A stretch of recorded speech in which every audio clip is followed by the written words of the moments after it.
లేఖన భాగంలో నుండి లెంట్లోని 3వ ఆదివారము మనం జ్ఞాపకం చేసుకుంటూ ఎఫెసీ 5వ అధ్యాయము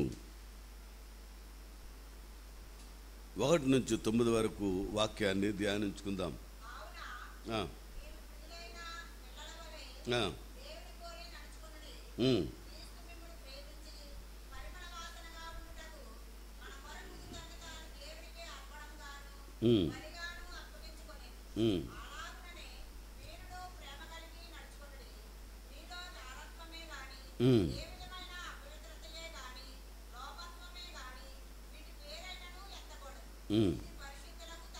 ప్రార్థన చేసుకుందాం. పరిశుద్ధుడైన మా తండ్రి, కృప కలిగిన మా యేసయ్య, కృపా సత్య సంపూర్ణుల సర్వాధికారి, నీ వాక్యమును మేము ధ్యానిస్తుండగా వాక్యరూపైన మా దేవ, నీ బిడ్డలకు కావలసిన ఆత్మీయ ఆహారం మీరు అందించమని యేసు పరిశుద్ధ నామమును అడిగి వేడుకొనుచున్నాం మా పరమ తండ్రి, ఆమేన్. ప్రియులారా, ఇక్కడ పరిశుద్ధ లేఖన భాగంలో నుండి మనం నేర్చుకుంటున్నటువంటి ఒక చక్కటి అనుభవం.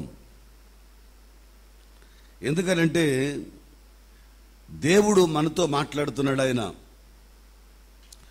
మనము ఎలా ఉండాలి ఈ కాలంలో, లేక ఈ కాలం అనేది కానీ మన బ్రతుకు కాలం అంతట్లో మనం ఎలా ఉండాలి, మనం బ్రతుకుతున్నటువంటి ఈ కాలంలో మన పరిస్థితి ఎలా ఉండాలి.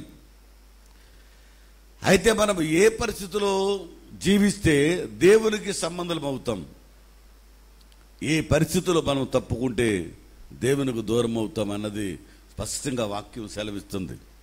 అందుకని ప్రియులారా, మనము నేర్చుకోవాల్సిన పాఠంలో మీరు ప్రియులైన పిల్లల వలె దేవుని పోలి నడుచుకొనుడి.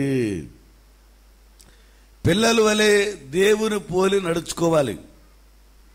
పిల్లలు ఎలా ఉంటారు? పిల్లలు ఎలా ఉంటారంటే, ఉదాహరణగా పరిశుద్ధ లేఖన భాగంలో నుండి మీకు ఒక వాక్యం చెప్తాను. యేసుక్రీస్తు ప్రభులు వారు ఆయన కొండ దగ్గర ఆయన కూర్చుని ఉన్నాడు. చాలా జనసమూహం ఆయన్ని వెంబడించారు. ఆయనను వెంబడించిన తర్వాత యేసు ప్రభుల వారు వాక్యం చెప్పడం ప్రారంభించాడు. వాక్యం చెప్పడం ప్రారంభించి ఇంచుమించుగా 3 దినాలు గడిచిపోయింది. ఎన్ని దినాలండి? 3 దినాలు గడిచిపోయింది. 3 దినాలు గడిచిపోయిన తర్వాత వారికి ఆకలిగా ఉంది అన్న సంగతి యేసయ్య గ్రహించాడు. యేసయ్య గ్రహించి ఆయన అంటాడు, మీ దగ్గర తినడానికి ఏముంది అని అడిగాడు. మా దగ్గర తినడానికి ఏమీ లేదు. సర్లే, కొనడానికి ఏమైనా ఉన్నాయా? కొనడానికి డబ్బులు లేవు. ఇప్పుడు ఎంతమంది ఉన్నారు అక్కడ? యేసు ప్రభు బోధ చెప్తున్న సమయంలో అక్కడ ఉన్నటువంటి జనసమూహం ఎంతమంది అని అంటే ఇంచుమించుగా 5,000 మంది. ఎంతమంది అండి? 5,000 మంది. 5,000 మందికి భోజనం పెట్టాలి అని అంటే చాలా డబ్బులు ఉండాలి. కాబట్టి 5,000 మందికి భోజనం పెట్టేటటువంటి పరిస్థితి ఎవరికి లేదు. 5,000 మందికి భోజనం కొనుక్కు రావాలన్నా, వెళ్ళి కొనుక్కు రావాలంటే అది సాధ్యమైన పని అప్పటికప్పుడు కాదు. ఏం చేయాలో అర్థం కాల. మీరు గమనించండి, ఏం చేయాలో అర్థం కాల. అందుకని అక్కడ ఒక 2 బిడ్డలు లేచారు. 2 పిల్లలు లేచి వాళ్ళు అంటారు, నా దగ్గర రొట్టెలున్నాయి, నా దగ్గర చేపలున్నాయి. ఏమున్నాయండి? ఒకరి దగ్గర రొట్టెలు, ఒకరి దగ్గర ఏమున్నాయి? చేపలు ఉన్నాయి. మీరు గమనించండి, 3 దినాల ప్రసంగంలో వారి తల్లిదండ్రులు వారికి పెట్టిన భోజనాలను తినలేదు అని అంటే ఆ తల్లిదండ్రులు ఆ పిల్లలకు బోధించిన బోధ ఎంత? ఈనాడు నీవు కూడా నీ పిల్లలకు బోధించిన బోధ ఎంత?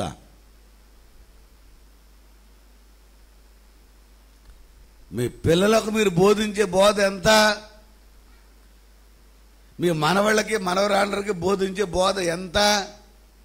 మీ ముఖమంతా బోధ ఉండదు, ఏమీ ఉండదు. మీరెంతసేపు గారం గజ్జలు గెడితే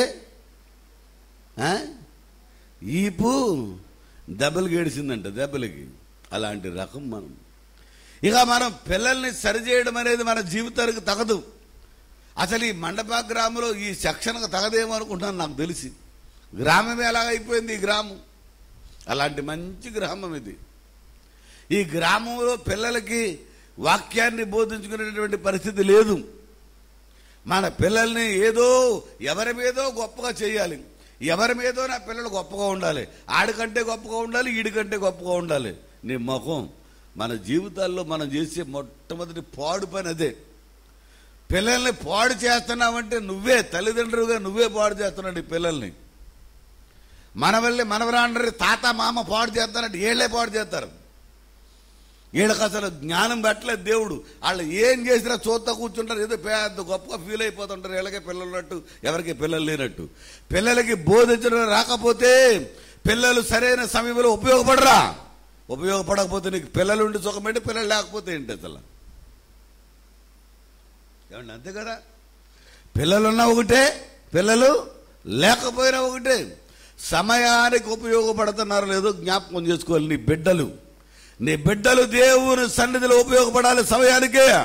లేకపోతే నువ్వు కన్న పిల్లల వలన నీకు లాభం లేకపోయి, దేవునికి లాభం లేకపోయి, సంఘానికి లాభం లేకపోయి, సమాజానికి లాభం లేకపోయి, అసలు దేనికి లాభం లేకుండా విచ్చలవిడితనంగా తిరిగేసి ఆడ ఇష్టమైన తిరుగుతూ ఉంటే ఎందుకు ఆ కొడుకులు కనేంటి కనకుండా అండి. నీకు పిల్లలు ఉన్నారు, సాతానుగాడికి పిల్లలు ఉన్నారు. కాబట్టి ఇప్పుడు నేనేం చెప్తున్నానంటే, మీకు బోధించడము అనేది ఆ ఇద్దరు పిల్లలకు వారి తల్లిదండ్రులు నేర్పిన బోధలో ఏముందంటే, యేసయ్య దగ్గరకు మీరు వెళుతున్నప్పుడు యేసయ్య ఆహారము, యేసయ్య జీవాహారము, యేసయ్య వాక్యాన్ని వింటున్నప్పుడు ఆకలి ఉండదు, యేసయ్య వాక్యాన్ని వింటున్నప్పుడు దప్పిక ఉండదు, యేసయ్య వాక్యాన్ని వింటున్నప్పుడు మీరు బ్రతుకుతారు, యేసయ్య వాక్యాన్ని వింటున్నప్పుడు మీకు జీవం ఉంటుంది, యేసయ్య వాక్యాన్ని వింటున్నప్పుడు మీ జీవితాల్లో ఒక స్పెషల్, అంటే ఒక చక్కటి అనుభవం మీలో ఉంటుంది. వారు చెప్తున్న మాటలు కొన్ని అనుభవాలు ఉంటాయి. కాబట్టి యేసయ్య దగ్గరకు అనగా పరమ తండ్రి దగ్గరికి వెళుతున్నారు కాబట్టి, పరిశుద్ధులైన దేవుని దగ్గరికి వెళుతున్నాడు కాబట్టి, లోకాన్ని సృష్టించిన సృష్టికర్త దగ్గరకు మీరు వెళుతున్నారు కాబట్టి మీరు మర్యాదగా ఉండాలి, మాట్లాడకూడదు, క్రమంగా ఉండాలి, అల్లరి చేయకూడదు, అల్లరితో కూడిన ఆటపాటలు మీలో ఉండకూడదు, మౌనంగా కూర్చోవాలి. ఆయన ఏం చెప్తున్నాడు? 2 చేతులు కట్టుకుని వాక్యాన్ని వినాలి. ఆకలి మీద ధ్యాస ఉండకూడదు, నీటి మీద ధ్యాస ఉండకూడదు, అల్లరి మీద ధ్యాస ఉండకూడదు. ఆ తల్లిదండ్రులు నేర్పించిన నేర్పరితనమైన బోధలు ఆయన వాక్యం ప్రబలుతున్నప్పుడు నీ వాక్యము నన్ను బ్రతికించేది. 119వ దావీదు కీర్తన 50వ చరణంలో వాక్యము గురించి మాట్లాడుతుంటది, నీ వాక్యము నన్ను బ్రతికించేది, ఇదే నా బాధలలో నెమ్మది కలిగించేది. మత్తయి సువార్త 4వ అధ్యాయం 4వ వచనం అంటాడు, మానవుడు రొట్టె వలన మాత్రము కాదు గాని దేవుని నోట నుండి వచ్చు ప్రతి మాట వలన జీవించిన. హల్లెలూయా. ఒక స్పెషల్ అనుభవం ఏంటంటే ఆయన నోటి మాట బ్రతికించగలదు. ఆయన నోటి మాటతో నువ్వు బ్రతుకుతావు, నువ్వు జీవిస్తావు, అంతే. ఇక అందులో నో డౌట్, నువ్వు డౌట్ పడవలసిన అవసరం లేదు. అందుకని బిడ్డలు 3 రోజులైనా కానీ అమ్మా అని అడగలా, నాన్న అని పిలవలా, తాతయ్య అని పిలవలా, మా అమ్మ అని పిలవలా. ఎక్కడ ఉన్నారు పిల్లలు? ఇక్కడ మీకు ఉన్నారు. ఎంతసేపు మామ దగ్గరికి, తాత దగ్గరికి, అమ్మమ్మ దగ్గరికి, అత్తల దగ్గరికి వెళ్ళిపోతాం, గొంతులు చేస్తాం, బాబా బాబా బాబా బాబా బాబా బాబా. దేవుని సన్నిధిలోకి వస్తున్నావా, దేవుని సన్నిధిలోకి వస్తున్నావా? ఇంటికాడ నేర్పించుకోవాలి పిల్లలకి. చాలాసార్లు చెప్పాను మీకు ఆ విషయం. ఇంటికాడ దేవుని సన్నిధిలోకి వచ్చే కథలకు ఎక్కడైనా ఏమైనా చేయి, దేవుని సన్నిధిలో వచ్చాక మాట్లాడుకో, తిరక్కో, కూర్చో. అలాగా ఏమో సమూయేలు అంతటి గొప్ప ఉద్దేశం నీ బిడ్డలకి ఇవ్వచ్చేమో. 3 సంవత్సరాలుంటే, 14 సంవత్సరాలు నీ బిడ్డకుంటే, అల్లరి చేయకుండా కూర్చునుంటే దావీదు వలె దేవుడు వాడుకోవచ్చేమో నీ బిడ్డల్ని. ఎందుకు అలాంటి గొప్ప శక్తిని పోగొట్టుకుంటావు? నీ గారం రజత్. మీరేమనుకున్నా పర్వాలేదు కానీ దేవుని సన్నిధిలో అలా ఉంటే మంచిది కాదు. అసలు దేవుని సన్నిధిలోకి వచ్చిన తర్వాత నిర్లక్ష్యంగా ఉంటే అస్సలు మంచిది కదా. ఎలాంటి పిల్లలైనా, మీరెంత బంగారు లాంటి వాళ్ళైనా సరే, నాకు లేరండి పిల్లలు.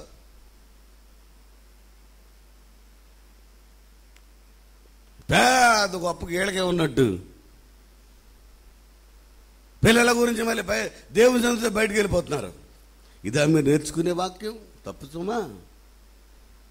దేవుని దగ్గరకు వచ్చిన తర్వాత పిల్లల్ని చాలా జాగ్రత్తగా చూడాలి, చాలా జాగ్రత్తగా చూడాలి. ఇద్దరు పిల్లలు 3 రోజులు అయిందంటండి. ఎన్ని రోజులు అమ్మా? ఎన్ని రోజులు రా? 3 రోజులు అయింది. 3 రోజుల్లో కూడా పిల్లలు కూర్చున్న దగ్గర నుంచి కదల్లా. వింటున్న వాక్యాన్ని వింటూనే ఉన్నారు, వాక్యాన్ని వింటున్నారు, దేవుని వైపు చూస్తున్నారు.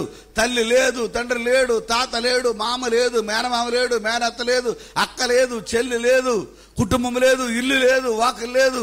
ఒక కొండ ప్రాంతంలో కూర్చుని వాక్యాన్ని వింటున్నారు. మీరు గమనించాలా?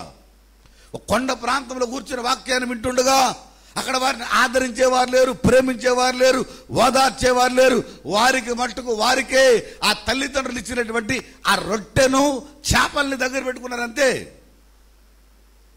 అది పిల్లలకు నువ్వు బోధించే బోధ. అలా బోధ. ఇక్కడ నేను పిల్లని చూస్తాను. ఇది ఇక్కడ శాంతకుమారి వాళ్ళ పాప ఉంది. శాంతకుమారి అంటే తుపాకుల వాళ్ళ పేరేం పేరు? వాళ్ళ పేరేం పేరు చెప్పమ్మా? ఇలా నాయకు చూడు, నువ్వు ఇలాగా నాయకు చూడు. వాళ్ళ మీ ఇంటి పేరు తుపాకుల శాంతకుమారి. ఈ పిల్లని చూస్తే వాళ్ళు ఆడటం చూశాను కానీ పాడటం చూడలేదు నేను.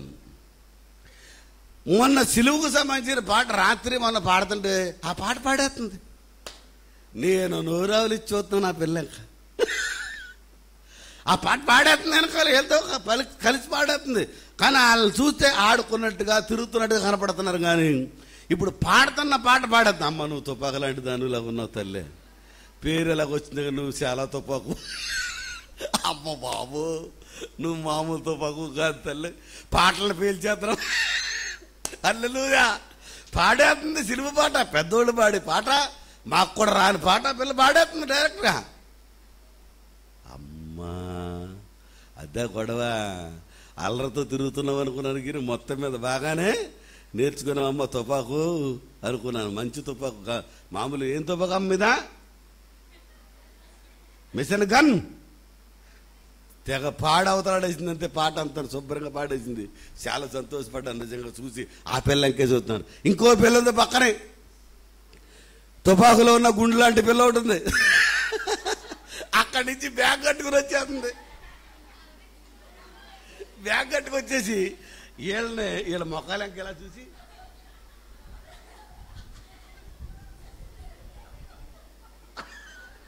అయ్యి బాబు ఇదేంటమ్మా వెరైటీ యాక్షన్ చేస్తుంది. ఆ పిల్ల మొత్తం లైన్గా పెద్దోళ్ళకి ప్రార్థనకు వచ్చేస్తుంది. ఎవరు? అలెక్స్ గారి కూతురు. అలెక్స్ ఉంటారు కదా, జంగం అలెక్స్ వాళ్ళ కూతురు వచ్చేస్తుంది. వచ్చేసి కూర్చొని శుభ్రంగా పక్కోడు ఎక్కపోతుంది. పక్కోళ్ళు అంటారనుకో, ఈ పిల్ల కూడా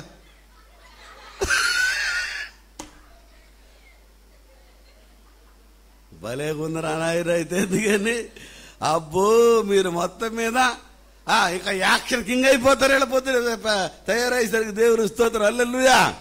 ఇంకేళ్ళకి ఎవరిని ఏర్పక్కలేదు, పక్కన వాళ్ళని చూసి నేర్చుకుంటున్నారు వీళ్ళు. డైలీ బ్యాగ్ కట్టుకు వచ్చేద్దాయి. ఆ పక్కన బ్యాగ్ కట్టుకుంటారు, కూర్చుని తప్పలు కొట్టేసి పాటలు పాడేస్తుంది. దేవునికి స్తోత్రం కలుగునుగా హల్లెలూయా. వీళ్ళందరూ లైన్గా కనిపెడుతుంటాను. కొంతమంది ఇక్కడ ఉన్నారు, కొంతమంది మ్యాథ్సార్లు ఉన్నారు. ఇక్కడ తెగ రాసేద్దమే. వాళ్ళు రాసేది వాళ్ళకి తెలదు. ఏం రాసేస్తున్నారు తెలుస్తుంది. రాసేద్దాం, పేపర్లు తిరగేసేద్దాం. వీళ్ళ మంచి మోడరేట్ పిల్లలు అయితే దేవునికి స్తోత్రం కలుగునుగా హల్లెలూయా. మంచి మోడల్ పిల్లలు దేవుడు నాకు ఇచ్చాడు హల్లెలూయా. కాబట్టి పిల్లల 3 దినాలు అయిపోయిన తర్వాత అప్పుడు అంటున్నారు, అయ్యా 3 దినాల క్రితము మా అమ్మ మా నాన్న కలిసి మీరు అక్కడ ప్రసంగం చేస్తుండగా యేసయ్య ప్రసంగానికి మా వాళ్ళు కూడా వచ్చారు కానీ ఎక్కడున్నారో మాకు తెలియదు, కానీ మాకు తినడానికి మాత్రము రొట్టెలు చేపలు ఇచ్చారయ్యా అని వస్తుంటే ఆగండి వారిని ఆటంకపరచొద్దు, వారిని పంపించమన్నాడు. ఏముంది మీ దగ్గర? 2 రొట్టెలు. ఆ 2 రొట్టెలు చేపలు తీసుకున్నాడు, ప్రార్థన చేశాడు.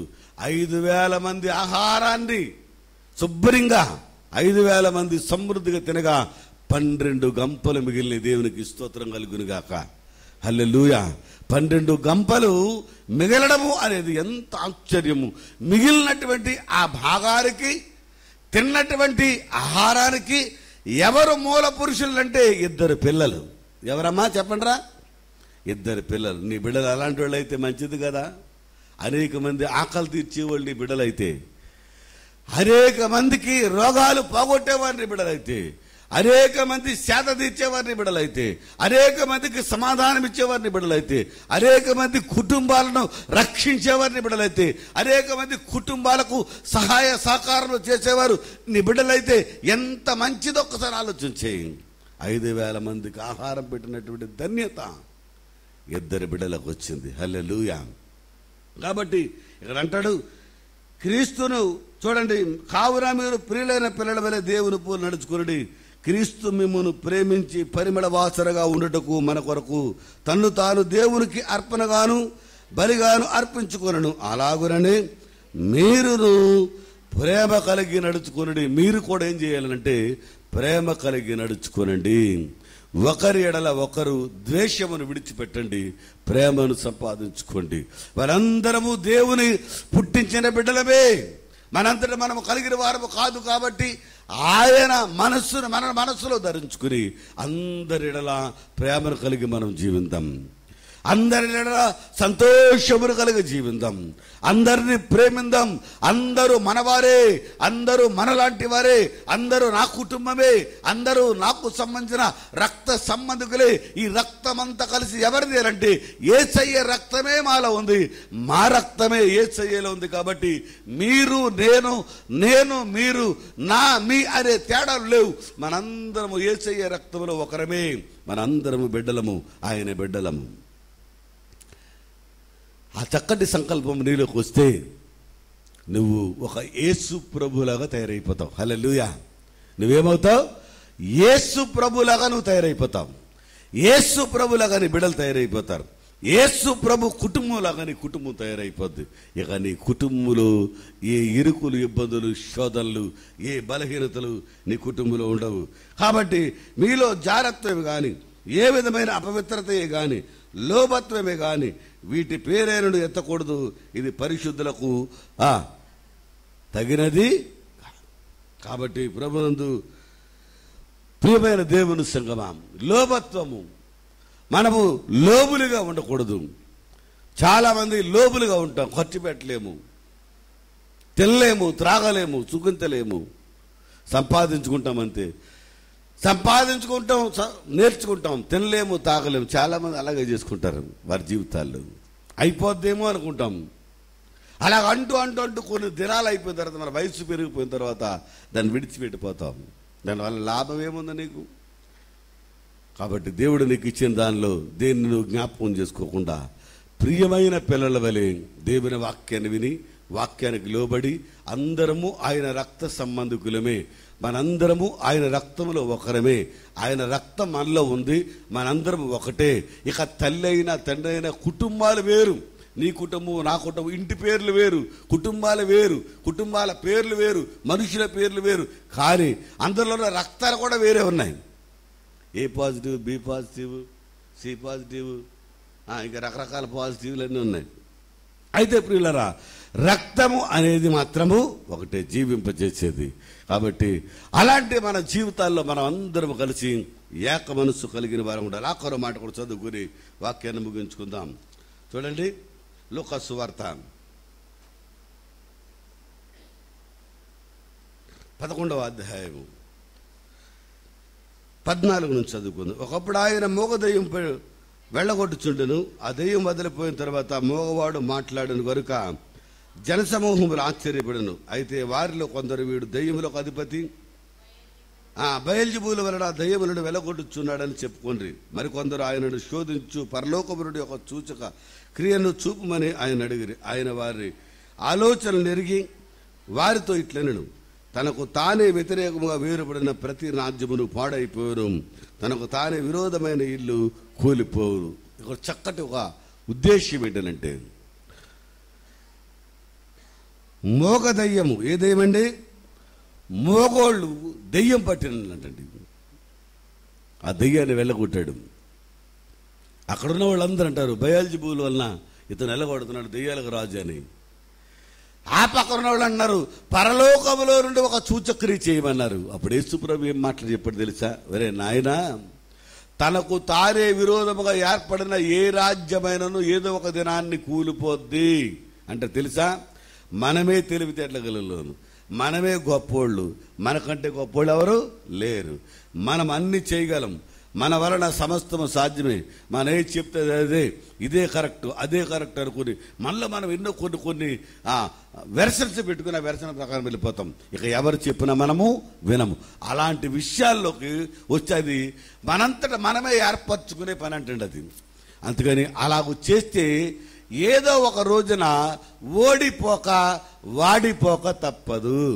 అందుకని మనం ఏం చేయాలంటే, మనం ఏదైనా ఆలోచన చేసినప్పుడు ఒకసారి భర్త కలిగిన వారి భర్తని, భార్య కలిగిన వారి భార్యని, భార్యాభర్తలు కలిగిన వారి పిల్లల్ని, పిల్లలు భార్యాభర్త కలిగిన కుటుంబం అయితే ఆ కుటుంబం అంతా కలిసి యేసయ్యతో ఆలోచన చేసి వేరొక పనిని జరిగించుకోవాలి. నీ ఎంత నీకు తోచిన ఆలోచన ప్రకారం చేసుకుంటూ వెళ్ళిపోయేవనుకో ఒక రోజున పాడైపోతావు. ఏదో ఒక రోజున పాడైపోతావు. పాడైపోయే రోజు ఉందంటున్నాడు దేవుడు అక్కడ. నా మాట కాదు. తనంతట తానే రూపించబడిన ఏ విధమైన ఆయుధమును వర్ధిల్లదు. ఏదో ఒక రోజున పాడైపోతాం. కొన్ని రోజులు గెలుస్తాం, కొన్ని రోజులు చాలా బాగుంటాం, ఒక రోజున పాడైపోతాం. పాడైపోయిన స్థితి వచ్చిన తర్వాత గెలవడము అనేది మన వల్ల అవ్వదు. కాబట్టి ప్రభునందు ప్రియమైన దేవుని సంగమా, మనంతట మనమే ఏర్పరచుకోకూడదు ఏ రాజ్యాన్ని. మనంతట మనమే మనకు తోసిన పనులు మనం చేసుకుంటూ వెళ్ళిపోకూడదు. మనకంటూ ఒక ఆయన ఉన్నాడు. తండ్రిగా, తల్లిగా, భార్యగా, భర్తగా, అన్నగా, చెల్లిగా, అక్కగా, తమ్ముడుగా, బంధువులుగా, స్నేహితులుగా, రక్త సంబంధికులుగా, అధికారిగా సమస్తమైనటువంటి ఆధిపత్యమును వహించి అందరిలాగా కాకుండా అందరికంటే ఎక్కువగా ప్రేమించి ఒక దేవుడున్నాడు. ఆయన పేరు యేసయ్య. ఆయన నీకు ఆలోచన చెప్పగలడు, నిన్ను మంచి మార్గం నడిపించగలడు, నీకు జ్ఞానాన్ని ఇవ్వగలడు, బలాన్ని ఇవ్వగలడు, ఆస్తిని ఇవ్వగలడు, అంతస్తుని ఇవ్వగలడు, ఐశ్వర్యముని ఇవ్వగలడు, సమస్తమైనటువంటి ఆశీర్వాదం నీకు ఇవ్వగలడు. అయితే నువ్వు ప్రియమైన పిల్లల వరే నీ జీవితాన్ని మార్చుకో. ప్రియమైన పిల్లల వరే నీ జీవితాన్ని మార్చుకో. ప్రియమైన పిల్లలు వారి జీవితాన్ని మార్చుకున్నారు కాబట్టి 5,000 మందికి ఆకలి తీర్చారు. హల్లెలూయా. నీవు కూడా నీ జీవితాన్ని మార్చుకుంటే, వాక్యం వైపు నీ జీవితాన్ని తేరి చూసి, పిల్లల వల్ల 3 రోజులు చెప్పిన వాక్యాన్ని విన్నారు.